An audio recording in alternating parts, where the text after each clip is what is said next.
Good afternoon, my Real News Media TV family. Welcome back to the channel for another news update. And in the news this afternoon, firearm seized in Mandeville Taxi Park. Police seized the firearm after it was found in a bag in a taxi park in Mandeville on Monday afternoon. Officers said about 4:30 p.m. a police team saw the bag on a wall at the Santa Cruz taxi stand. It was searched, and a .38 revolver along with 3 9mm rounds and 1.38 rounds were seized. No one was arrested in relation to the seizure. The seizure of the firearm follows 2 shooting incidents in Manchester, which left 3 people dead and 2 people injured within a 24-hour period. JPS renews a warning against the impersonators as a police arrest alleged poser. The Jamaica Public Service is once again warning the public against making payments to individuals or teams who are posing as JPS workers and offering to reconnect electricity for a fee. The warning follows the arrest of a man involved in the alleged impersonation of a JPS worker in Westmoreland. It is reported that the individual in question, who is neither a JPS worker nor contractor, was brought in for soliciting payment from residents and promising to have their electricity reconnected. This is the second time JPS is issuing this warning in the aftermath of Hurricane Beryl. The first time the company alerted the public was just 2 days after the passage of the hurricane, when reports of unscrupulous activities had emerged following the damage of the electrical infrastructure. The company is reminding the public that every legitimate JPS worker will have their photo IDs on their person and that no JPS worker will be soliciting payment to have lights reconnected. Noting that the practice is unethical and illegal, JPS reiterated that the act puts the lives of culprits and the customers who are paying them in danger, as well as endangers the JPS workers who are currently on the ground interfacing with the lines and electrical infrastructure. It added that engaging in the practice could significantly set back its restoration efforts. Customers may make reports about impersonators by calling the JPS Customer Care Center at 888-CALL-JPS or 888-225-5577 or 888-935-5577. 212 schools are damaged by Hurricane Beryl, says Education Ministry.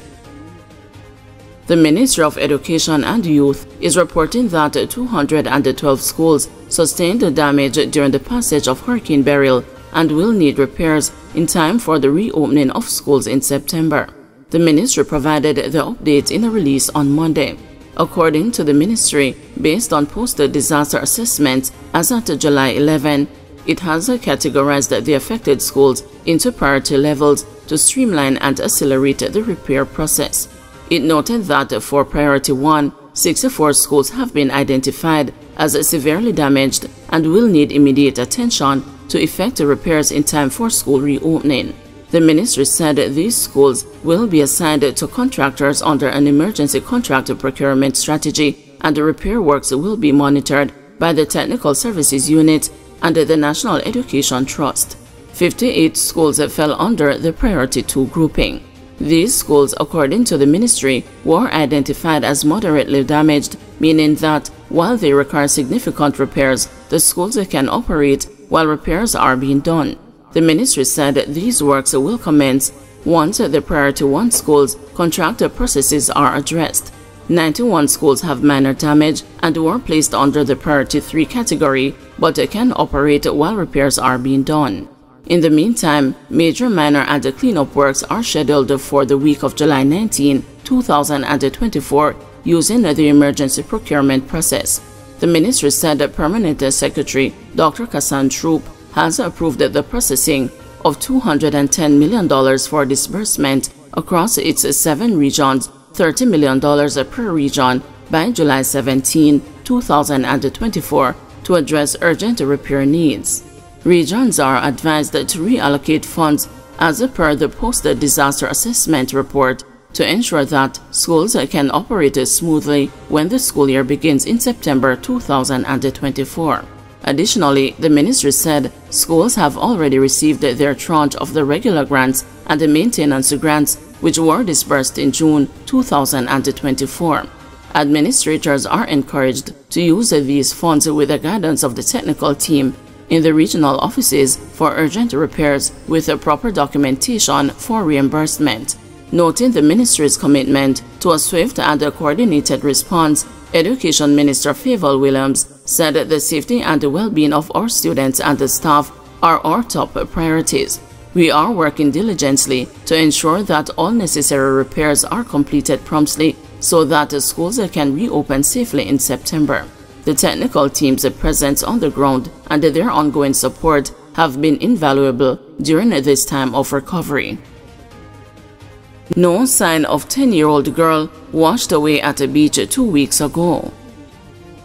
Although the remains of 10-year-old Nisha Hines have not been recovered, her mother, Marie Beckford, is convinced that the child who was washed away while swimming at the Sugarman's Beach in St. Catherine nearly 2 weeks ago has died.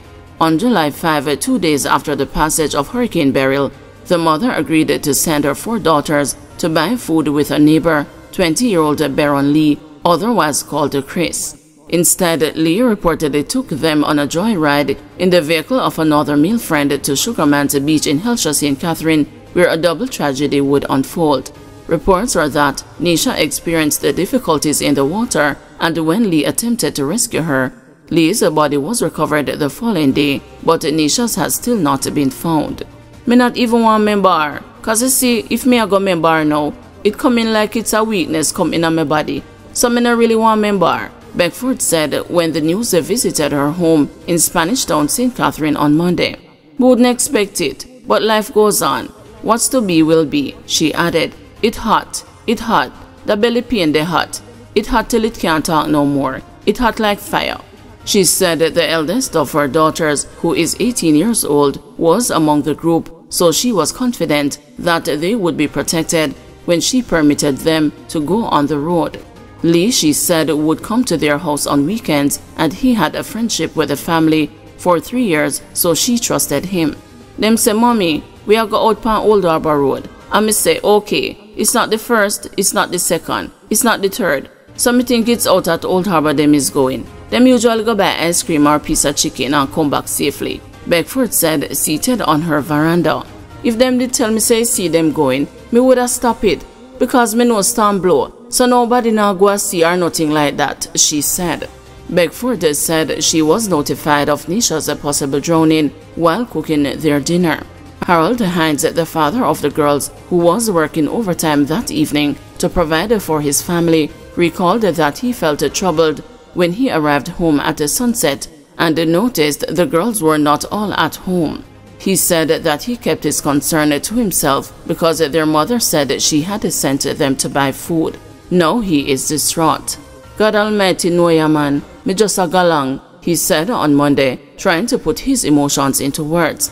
He said that before going to work that morning, the family bond was strong and the atmosphere joyful. Now they sit in silence inside the house. Hines told the news that had he been at home at the time, the girls would not have left the house. It's a trick catch the mother, but it couldn't catch me. But I know the first time said them a go this so and come back, Hines said. One thing he will miss about his youngest child is that while frying eggs from their hens for herself, she would prepare one for him as well.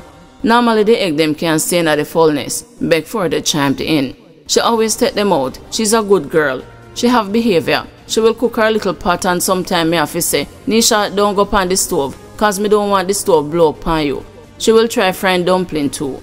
The mother said that Nisha's report card remains uncollected at the Horizon Park Primary School, as it makes absolutely no sense to collect it because she's not here. In the moment when she was first notified that Nisha could not be located, she felt like dying. Coming like a dead, me want dead when me hear that. To them tell me say Old Harbor Road, so me wouldn't expect say over this dem a go, she said. The mother said that the eldest daughter, who was locked away in her room during the time of the news's visit, is taking the blow very hard, primarily because she witnessed the unfolding tragedy. Even though the authorities are still searching for Nisha's body, the family held a candlelight vigil on Sunday night in her memory. Guys, thank you for watching. See you this evening at 6 p.m. for another news update.